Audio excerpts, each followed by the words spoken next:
So today we are going to start chapter 1 of NCERT, that is sets. तो इस chapter में हम पढ़ेंगे सेट्स क्या है, कैसे हम सेट्स को लिख सकते हैं, देन हम पढ़ेंगे कितने टाइप्स के हमारे पास सेट्स होते हैं, और जैसे हम नंबर्स पर ऑपरेशन सीखते हैं, एडिशन, सब्ट्रैक्शन, मल्टीप्लिकेशन, ऐसे ही देखेंगे सेट्स पर क्या ऑपरेशन होते हैं। तो बेसिकली सेट्स जो है हमारा बेसिस फॉर्म करता है सारे ही चैप्टर्स और पूरे मैथमेटिक्स के लिए। जो भी हम लिखते हैं वो अब हम सेट फॉर्म में डिफाइन करते हैं। तो हम ये बहुत इंपॉर्टेंट चैप्टर है, तो हम स्टार्ट करते हैं सेट क्या होता है। तो सबसे पहले सेट, जैसे हमें नाम से कुछ समझ आ रहा है, जैसे हम डे टू डे लैंग्वेज अपनी लाइफ में भी यूज करते हैं, दैट सेट ऑफ थिंग्स, तो मतलब कलेक्शन ऑफ थिंग्स हम बात करते हैं। तो बट यहाँ पर सिर्फ सेट का मतलब कलेक्शन नहीं है। इधर मैथमेटिक्स में जब हम सेट पढ़ते हैं तो it has a particular definition and which is it is a well defined collection of objects.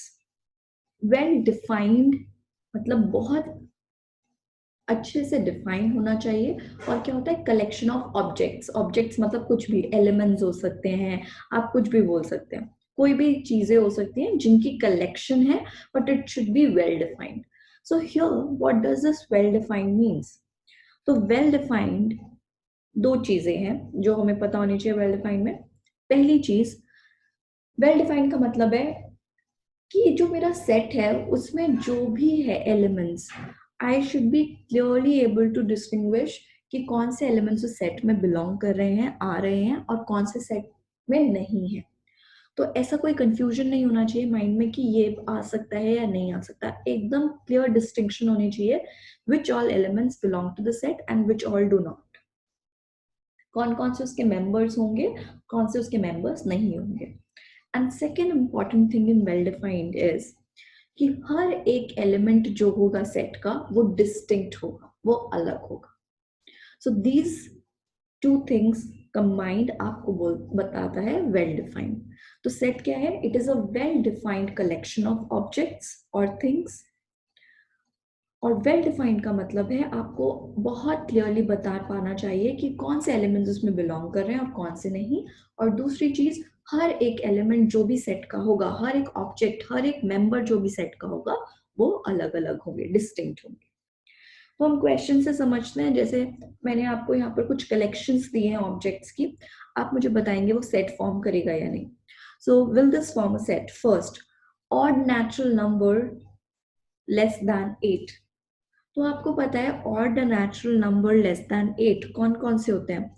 तो एक तो होता है हमारे पास 1, 3, 5, 7, राइट। लेस देन 8 बोला है तो हमने स्ट्रिक्टली लेस देन 8 ले लिया, और हमारे पास ये सारे ऑड नेचुरल नंबर्स हैं। तो अब देखो ये सेट फॉर्म करेगा या नहीं, क्योंकि मुझे पता है इस कलेक्शन में इस इन एलिमेंट्स के अलावा और कुछ नहीं आ सकता। तो क्लियरली बता पा रही हूँ that these are the elements which will belong to the set. यही मेंबर्स होने वाले हैं सेट के, मतलब फर्स्ट कंडीशन वेल डिफाइंड की ट्रू है। एंड सेकेंड कंडीशन क्या है? हर एक एलिमेंट डिस्टिंक्ट होना चाहिए। हर एक एलिमेंट डिस्टिंक्ट है, so that means this will definitely form a set.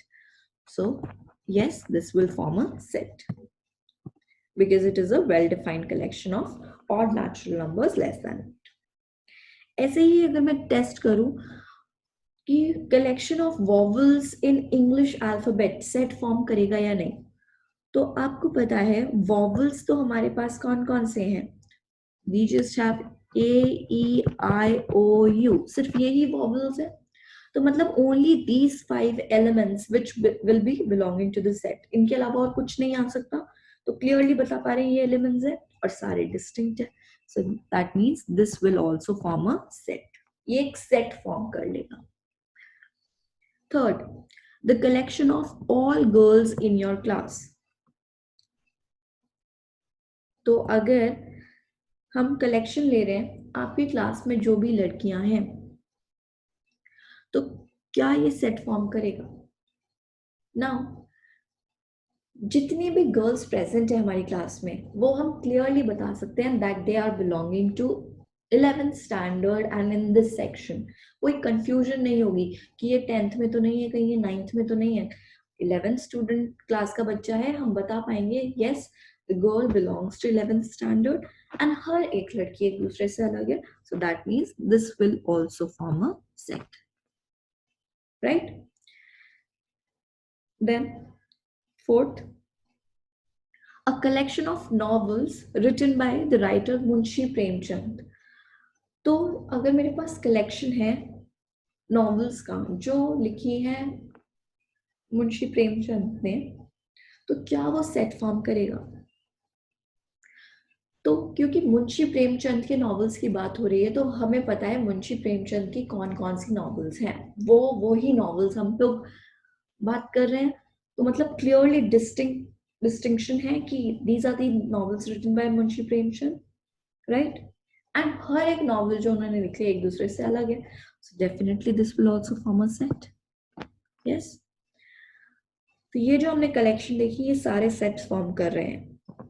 आगे देखते हैं, the collection of 10 most talented writers of India. तो 10 मोस्ट टैलेंटेड राइटर्स का कलेक्शन अगर हम बोले इंडिया का, तो क्या वो एक सेट फॉर्म करेगा? तो अब क्लियरली डिस्टिंक्शन जो आनी चाहिए कि कौन कौन से द टैलेंटेड राइटर्स हो जाए। Now see, talented is a very subjective thing.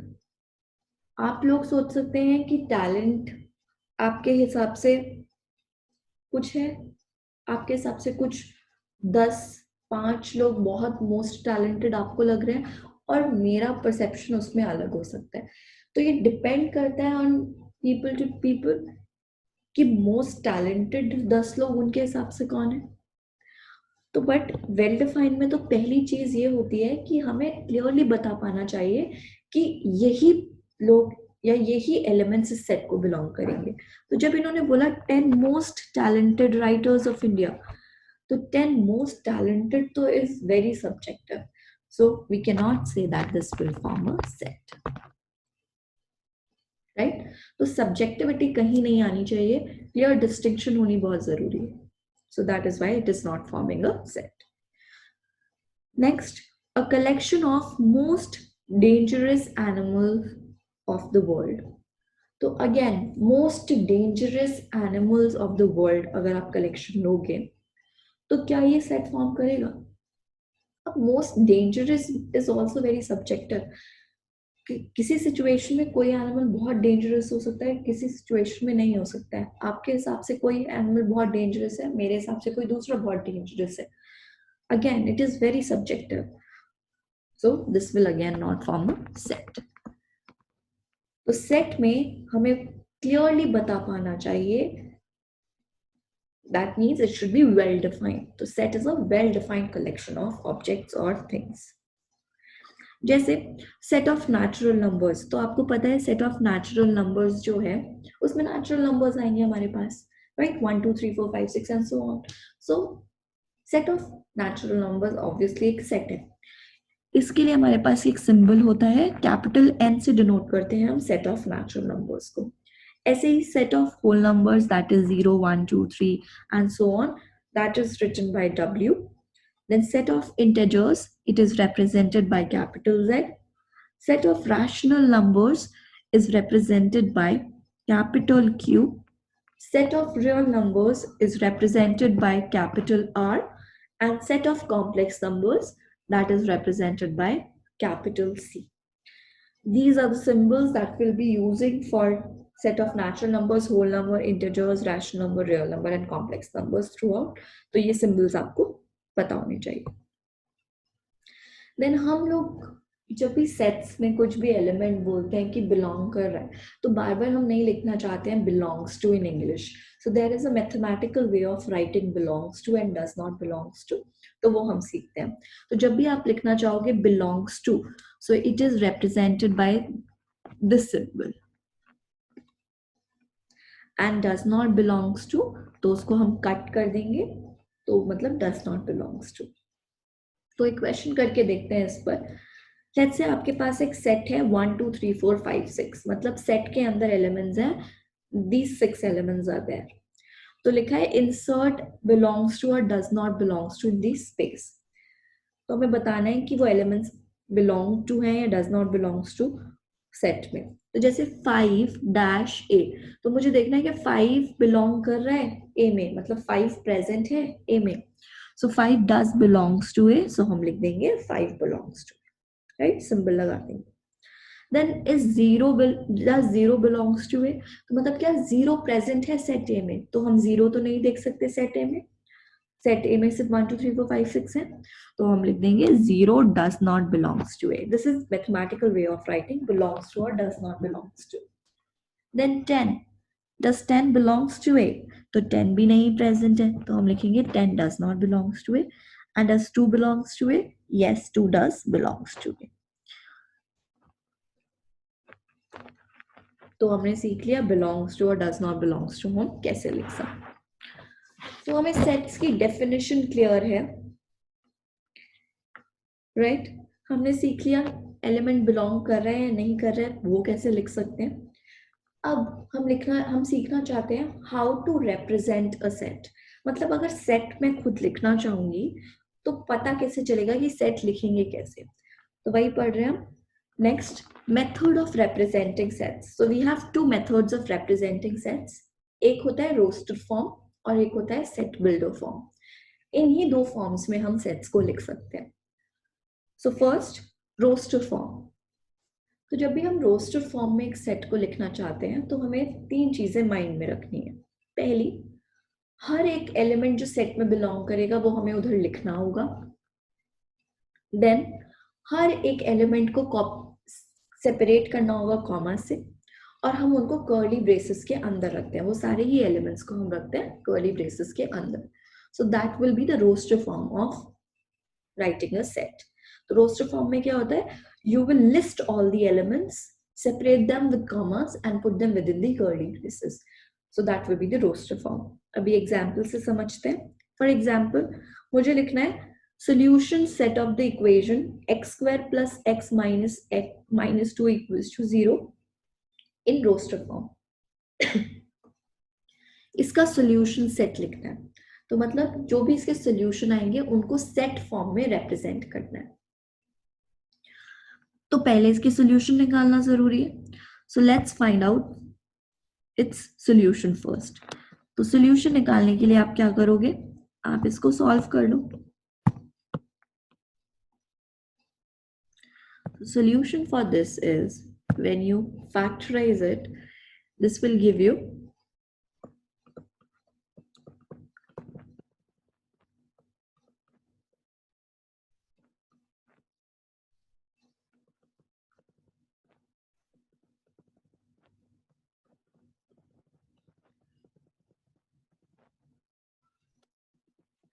आपके पास आया solution x is equals to 1 and x is equals to -2। ये सॉल्यूशंस हैं, इनको आप सेट फॉर्म में लिखना है and that too in roster form, right. तो लिखते हैं, so how do we represent, हम एलिमेंट सारे लिस्ट करेंगे। तो एलिमेंट सॉल्यूशन सेट में 2 हैं, 1 और -2 मैंने लिखा, कॉमा से सेपरेट कर दिया और उनको कर्ली ब्रैकेट में रख दिया। So this is how you represent any set in roster form. कोई भी सेट को रोस्टर फॉर्म में लिखते हैं हम ऐसे। ऑल्सो जब भी हम सेट लिखते हैं तो हम उसको कोई भी एक कैपिटल लेटर से अल्फाबेट से डिनोट कर सकते हैं, और जो उसके एलिमेंट्स होते हैं स्मॉल अल्फाबेट से डिनोट कर सकते हैं if we are writing in general terms. यहाँ तो हमारे पास स्पेसिफिक 2 सॉल्यूशंस थे तो वही हमने सॉल्यूशन सेट में लिख दिए। So this will be answer to this, right. हमने सॉल्यूशन सेट लिख लिया। ऐसे ही देखते हैं, रोस्टर फॉर्म में ही हमें लिखना है, write the set of all those x, this is how we read it. अगर लिखा होता है curly bracket x colon x is a positive number and x square is less than 40, so this is how we read it, all those x such that, this is all those x, this means such that, and this is the condition कि x एक positive integer है and x square less than 40 है, strictly less than 40 है। तो इसको मुझे roster form में represent करना है। तो सबसे पहले मुझे देखना होगा कि कौन कौन से एलिमेंट्स इसको ऐसे सेटिस्फाई कर। तो पॉजिटिव इंटीजर्स का क्या क्या मतलब है, पॉजिटिव इंटीजर मतलब 1 2 3 4 5 6 7 8 ऐसे। Also they have to satisfy this condition that their square, so 1 square is less than 40, true. 2 square, 4 is less than 40. 3 square is less than 40. 4 square is less than 40, right? 16. 5 square, 25 is less than 40. 6 square is less than 40, 36. 7 square is less than 40, 49. 8 square is less than 40. क्या 7 square less than 40 है? नहीं है। तो मतलब इसके ऊपर जो भी हमारे पास एलिमेंट्स आ रहे हैं वो लेस देन 40 नहीं है। तो ओनली कौन कौन से एक्सेस ने ये कंडीशन सेटिस्फाई की? वो सारे एक्स जिन्होंने ये कंडीशन सेटिस्फाई करी है वो रोस्टर फॉर्म में लिखना है। सो ओनली 1 2 3 4 5 6 तक वाले एलिमेंट्स ने ये कंडीशन सेटिस्फाई करी है, तो मतलब मुझे उन्हें रोस्टर फॉर्म में लिखना है।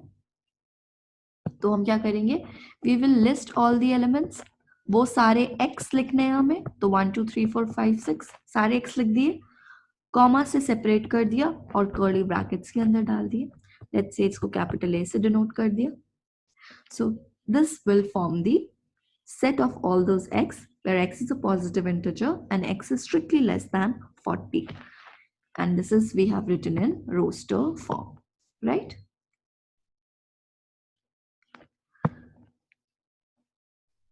एक और क्वेश्चन देखते हैं रोस्टर फॉर्म में।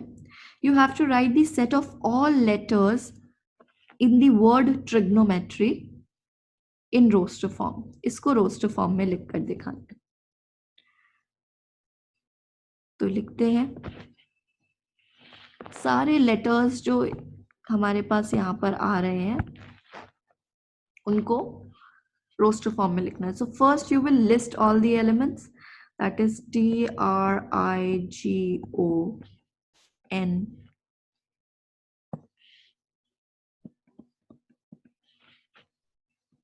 ME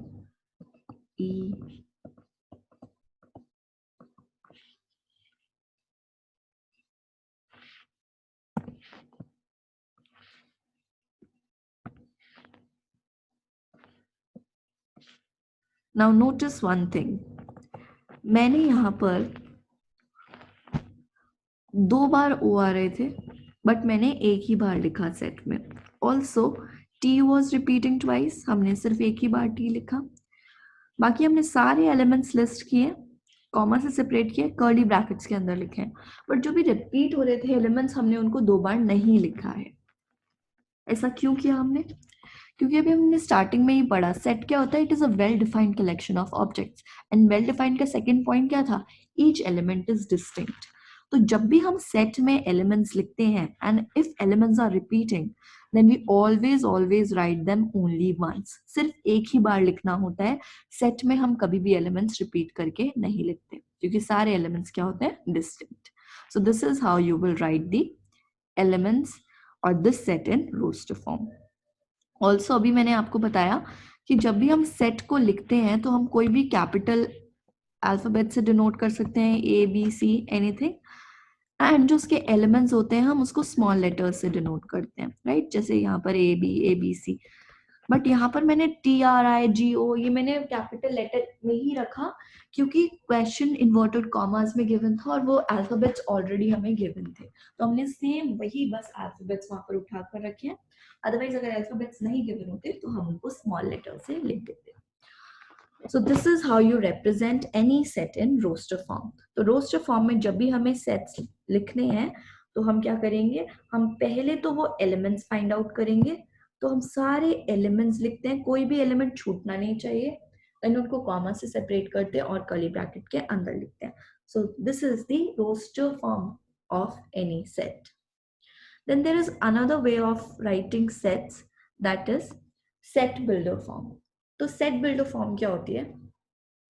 सेट बिल्डर फॉर्म में we do not list all the elements, instead हम वो कंडीशन लिखते हैं जो सारे एलिमेंट्स उस सेट के फॉलो कर रहे होते हैं और उसको लिखने का एक स्पेसिफिक तरीका होता है। एग्जाम्पल से समझते हैं। देखिए, right the following set in set builder form 3 6 9 12, इसको मुझे सेट बिल्डर फॉर्म में लिखना है। तो यहाँ पर जो एलिमेंट्स हैं वो कुछ कंडीशन सेटिस्फाई कर रहे हैं। क्या कंडीशन सेटिस्फाई कर रहे हैं? जो पहला एलिमेंट है 3, it is multiple 3, 6, 9, 12. These are all multiples of 3. Multiples तो है 3 के, बट एक स्पेसिफिक जगह से ही स्टार्ट हो रहे हैं. 3 can be written as 3 into 1. 6 can be written as 3 into 2. This can be written as 3 into 3. This can be written as 3 into 4. And then it has stopped. हमारे पास ये कंटिन्यू नहीं हो रहा है. तो सिर्फ ये सारे ही जो अगर मैं एलिमेंट्स देखूं वो क्या फॉलो कर रहे हैं, दे आर फॉलोइंग 3 into 1 2 3 4. मतलब 3 into सम इंटीजर, या आप नेचुरल नंबर कुछ भी बोल सकते हो. And where this n will only take value, क्या वैल्यू ले रहा है, 1 2 3 4. So you can write n is equals to 1 2 3 4, or also you can write in it inequality form where n belongs to natural number आप बोल सकते हैं, and n is less than or equals to 4 बोल सकते हैं. So there are many methods of writing this set in set builder form. तो हम लिख कर देखते हैं. तो इसको लिखने का तरीका होता है, you will always start with all those x. You will start with a curly bracket. You will write x such that now you will write the condition or the pattern that all of them, all the elements are following. तो all those x such that x क्या follow कर रहा है, x is equals to 3n type आ रहा है, where मैं बता दूंगी n क्या है, n is 1 2 3 4. So this is one way of writing this in set builder form. Then there is another method of writing it in set builder form. मैं बोल सकती हूँ वो सारे x जो कि ये फॉलो कर रहे हैं 3 into n, और n क्या है वो भी स्पेसिफाई करूंगी. n एक नेचुरल नंबर है, बट क्योंकि नेचुरल नंबर तो 1 2 3 4 5 6 कहीं तक भी जा सकते हैं, तो मुझे स्पेसिफाई करना होगा that n is less than or equals to 4. This is another way of writing it. देखो नेचुरल नंबर है तो 1 से स्टार्ट होगा, और लेस देन और इक्वल्स टू 4 में 4 इंक्लूड हो जाएगा, राइट. एक और तरीके से लिख सकते हैं इसको, all those x such that x is equals to 3 into n, multiple of 3 लिख दिया. नाउ स्पेसिफाई करेंगे कि ये n क्या है, n is less than or equals to, n is greater than or equals to 1, less than or equals to 4, and n belongs to n. ऐसे भी लिख सकते हैं. So all the methods are correct. So whenever you have to write any set in set builder form, तो उसको लिखने का पहले क्या करना होता है, सारे एलिमेंट्स देखेंगे और देखेंगे वो सब क्या कंडीशन पोजेस कर रहे हैं. तो वो उनके बीच में जो भी कॉमन प्रॉपर्टी है वो हमें आइडेंटिफाई करनी है, और फिर उसको हम लिखेंगे हमेशा ऐसे, all those x such that and then the condition, right. Next question करके देखते हैं. We have 1 4 9 16 25 and so on. इस सेट को लिखना है हमें इन सेट बिल्डर फॉर्म. तो पहले तो ये सारे जो एलिमेंट्स हैं ये क्या कॉमन प्रॉपर्टी पोजेस कर रहे हैं वो देखते हैं. 1 4 9 16 25 and so on. तो अब देखो आपको कुछ दिख रहा होगा. 1 can be written as 1 square. This can be written as 2 square. This is 3 square. This is 4 square, this is 5 square, and ऐसे ही कंटिन्यू करेगा. तो बेसिकली हो क्या रहा है, 1 square 2 square 3 square 4 square 5 square, जो भी हमारे पास नंबर्स हैं, और वो भी स्टार्ट कहाँ से हो रहे हैं, 1 से. मतलब जो भी नंबर्स हैं उनका स्क्वायर डील कर रहे हैं, और वो नंबर्स कौन से हैं, those are your natural numbers, right. तो अगर मुझे इसको सेट बिल्डर फॉर्म में लिखना है तो मैं क्या लिख सकती हूँ, all those x such that x is equals to n square. मतलब स्क्वायर आ रहा है नंबर्स का, और बताना पड़ेगा n क्या है. तो n belongs to set of natural numbers. n कहाँ से आ रहा है, नेचुरल नंबर से. So it will start taking value 1 square 2 square 3 square and so on. Or you can also write it like all those x such that x is the square of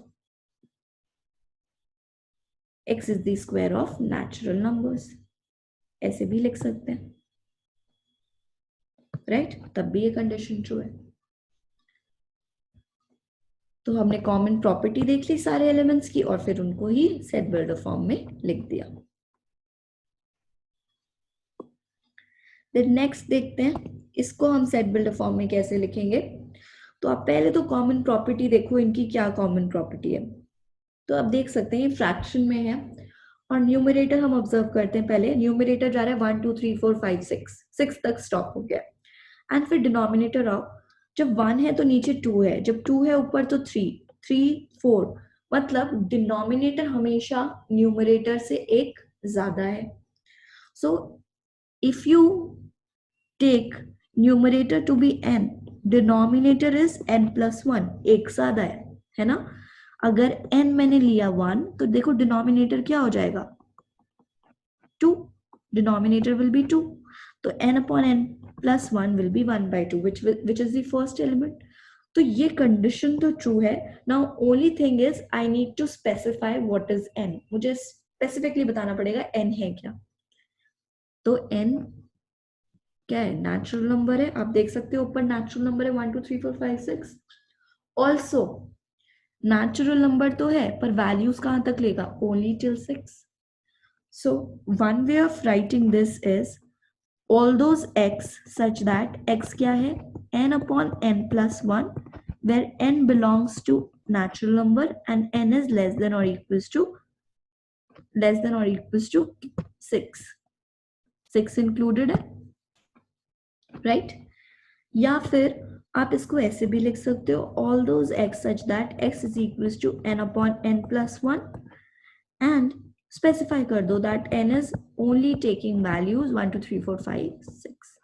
So this will also be correct, right? तो इधर हमने सीखा how to write और represent any set. Method क्या क्या method हम use कर सकते हैं टू राइट सेट्स। तो there are only 2 methods of representing sets, one is roster form, one is set builder form. Roster form में सारे एलिमेंट्स लिस्ट होंगे, कॉमा से सेपरेट होंगे, कर्ली ब्रेसेस के अंदर डालने होंगे। एंड सेट बिल्डर फॉर्म में हम प्रॉपर्टी देख लेते हैं वो जो सारे एलिमेंट्स पोजेस कर रहे हैं और फिर उनको हमेशा लिख देंगे all those x such that the condition.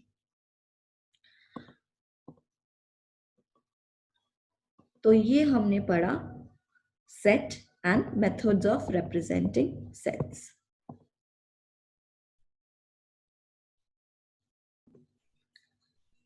So now that we know what is a set and also how to represent set, that is in roster and set builder form, अब हम पढ़ेंगे types of sets। तो हमारे पास 3 type के sets हम पढ़ने वाले हैं। एक है empty set, एक है finite और infinite sets, and we have equal sets।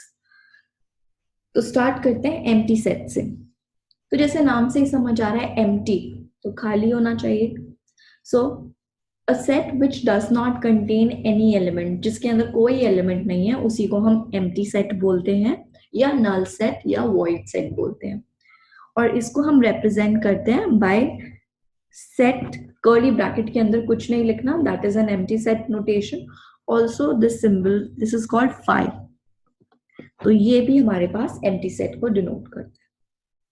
For example, अगर मैं आपको बोलती हूँ set of all those x such that x is lying between 1 and 2, strict inequality है that x is strictly greater than 1 and strictly less than 2 and x belongs to n। तो आप देख सकते हैं कि 1 और 2 के बीच में तो कोई नेचुरल नंबर लाई करता ही नहीं है और इसमें वही सारे x's लेने, उसको नेचुरल नंबर भी होना चाहिए। तो that means this is going to be an empty set. So this is an empty set. Similarly अगर एक और एग्जाम्पल देखते हैं, all those x such that x is an even prime number and x is strictly greater than 2, तो उसको even prime number होना चाहिए और strictly greater than 2 भी होना चाहिए। तो क्योंकि हमें पता है only even prime number is 2 और हम बोल रहे हैं यहाँ पे strictly greater than 2 होना चाहिए, so that means this is also an empty set। तो empty set वो set है जिसके अंदर कोई भी एलिमेंट नहीं belong करेगा। तो अगर मैं आपसे पूछती हूँ which of the following is an empty set, for example set of odd natural number divisible by 2। so if I ask you this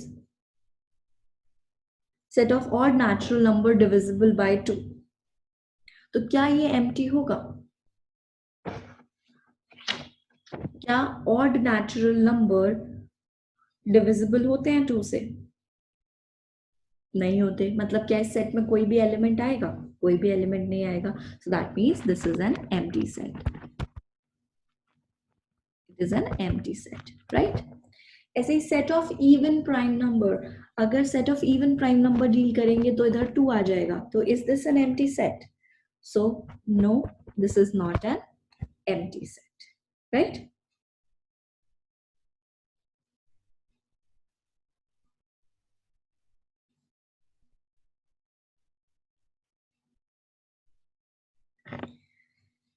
Then next we have finite and infinite sets. So a set which is empty or consists of definite number of elements, उसको हम बोलते हैं finite set. नाम से समझ आ रहा है finite, या तो खाली होना चाहिए, कुछ भी नहीं है, तब हम उसको finite बोलते हैं, या फिर उसके अंदर definite number of elements ही होने चाहिए, तो उसको बोला जाता है finite set. An infinite set obviously non-empty और जिसमें indefinite number of elements, so definite number of elements नहीं हो, उसको हम बोलते हैं infinite set.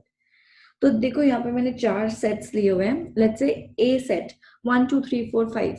तो अगर मुझे पता करना है is it a finite set और इनफाइनाइट सेट, तो क्योंकि 1 2 3 4 5 5 ही एलिमेंट्स है, डेफिनेट नंबर ऑफ एलिमेंट्स है, this is a finite set, right. B, men living in different parts of the world, presently in different parts of the world. तो अगर आपसे पूछा जाए ये सेट फाइनाइट है या इनफाइनाइट है, men जो आदमी लोग हैं जो प्रेजेंटली जिंदा हैं in different parts of the world, क्या वो फाइनाइट होगा या इनफाइनाइट होगा?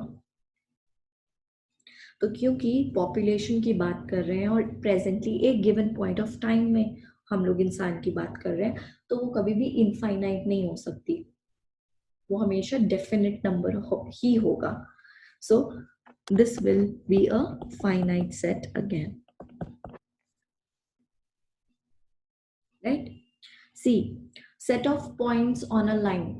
तो आपको पता है एक लाइन पर हमारे पास कितने पॉइंट्स होंगे, फाइनाइट या infinite? So between any 2 points you can always find another point. तो कभी भी 2 पॉइंट लोगे उनके बीच में एक पॉइंट तो आप निकाल ही पाओगे. तो लाइन के ऊपर हमारे पास इनफाइनाइट नंबर ऑफ पॉइंट्स होते हैं. So this is going to be an infinite set. And set of natural numbers, set of natural numbers हमें पता है 1 2 3 and so on, so it is again an infinite set. जब भी infinite set को लिखते हैं और आप roster form में लिख पा रहे हैं, so that will be written as 1 2 3 and so on, dot dot dot लिखेंगे तो मतलब ऐसे ही continue कर रहे हैं. So this was your finite and infinite set. दो चीजें नोट करते हैं. एक तो जब भी हमें लिखना है कि नंबर ऑफ एलिमेंट्स एक सेट में कितने हैं, so it is written as this small n bracket and you will write the set. So it denotes the number of distinct elements of the set S. For example अगर मुझे लिखना है number of elements in set A, this is my set A 1 2 3 4 5, तो N A का मतलब है उसमें कितने एलिमेंट्स प्रेजेंट है, नंबर बताना है. सो 1 2 3 4 5 मतलब 5 एलिमेंट्स प्रेजेंट है, right? So this is also mathematically can be written as this n a n b, ऐसे करके लिख सकते हैं, पूरा लिखने की जरूरत नहीं होती. Also सारे इनफाइनाइट सेट्स को हम रोस्टर फॉर्म में नहीं लिख सकते. For example set of natural number तो मैं रोस्टर फॉर्म में लिख पा रही हूँ, मैं एलिमेंट्स लिस्ट कर पा रही हूँ एंड सो ऑन लिख दिया, बट हर सेट नहीं लिख पाएंगे. For example if you have set of real numbers then you can not write it in roster form. ठीक है, उसके पास कोई सेट पैटर्न नहीं है जो मैं फॉलो करते हुए लिख दूं, इसीलिए हर इनफाइनाइट सेट को आप रोस्टर फॉर्म में नहीं लिख सकते. तो आप सेट बिल्डर फॉर्म में लिखेंगे जब आप रोस्टर फॉर्म में नहीं लिख पाएंगे. कुछ क्वेश्चंस देखते हैं फाइनाइट एंड इनफाइनाइट सेट पर. Which of the following sets are finite and infinite, आपको बताना है. सो फर्स्ट W हमने लिया है set of days of a week. अगर एक वीक के डेज बताने हैं कि ये फाइनाइट होगा या इनफाइनाइट, तो आपको पता है एक वीक में कितने डेज हैं, 7 ही डेज हैं. सो मतलब डेफिनेट नंबर है, so that will be a finite set, right.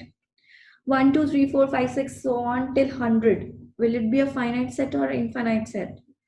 क्योंकि डेफिनेट नंबर है 1 to 100, so it will be a finite set again. Set of z positive greater than 100. Z positive मतलब positive integers greater than 100. तो positive integers greater than 100 मतलब 100, 101, 102 ऐसे continue करेगा, तो आपको and point तब भी नहीं पता, so obviously it is indefinite, so it will form an infinite set. ठीक है, इनफाइनाइट सेट में से कभी भी 5, 10, 15, 20 कुछ एलिमेंट्स हटा देने से कभी वो फाइनाइट नहीं बन जाता. Set of lines parallel to x axis, तो ये आपके पास एक्स एक्सिस है, इसके पैरेलल लाइंस अगर आप देखोगे तो आप कार्टेशियन प्लेन में लाइंस बना रहे हो, ऑब्वियसली हमारे पास इनफाइनाइट नंबर ऑफ पॉइंट्स है तो इनफाइनाइट नंबर ऑफ लाइंस बन पाएंगी, so this will again be an infinite set.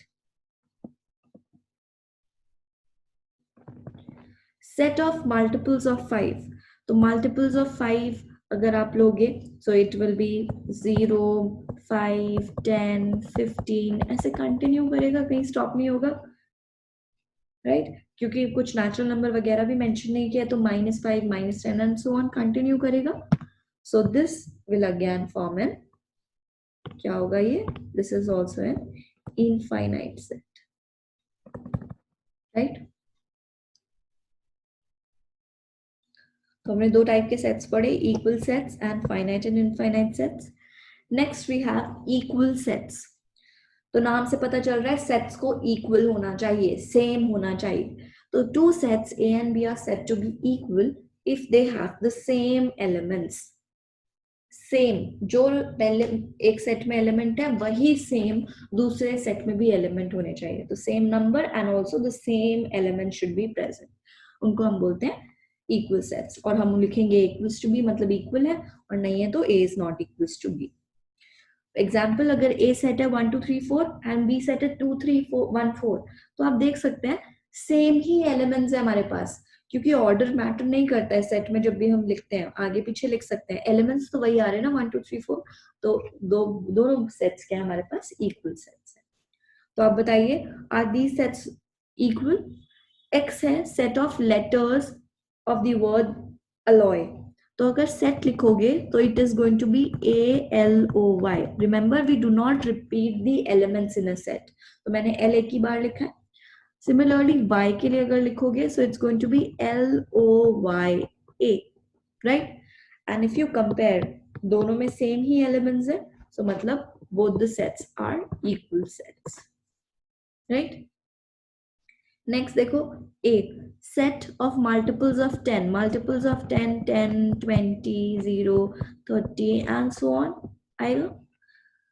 And इसमें हमारे पास है 10, 15, 20, 25, तो ऑब्वियसली 15, 25 तो फर्स्ट सेट में प्रेजेंट नहीं है, so that means these two sets are not equal sets. तो आज हमने डिस्कस किया what is a set, then we have discussed methods of representing sets, and then we have discussed types of sets.